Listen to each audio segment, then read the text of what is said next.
ফুটবলের কিংবদন্তি Lionel Messi 14 বছর পর আবার ভারতে আসছেন। কলকাতা, মুম্বাই এবং দিল্লি এবং আহমেদাবাদে যাবেন তিনি। সচিন এবং ধোনির সঙ্গে দেখা করবেন তিনি। বিশ্বের অন্যতম ফুটবল কিংবদন্তি লিওনেল মেসি আসছেন। এর আগে 2011 সালে ভারতে এসেছিলেন মেসি।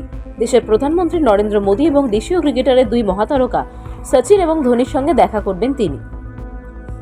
মেসির ভারত সফর শুরু হবে আগামী 13 ডিসেম্বর কলকাতার সল্টলেক স্টেডিয়াম থেকে।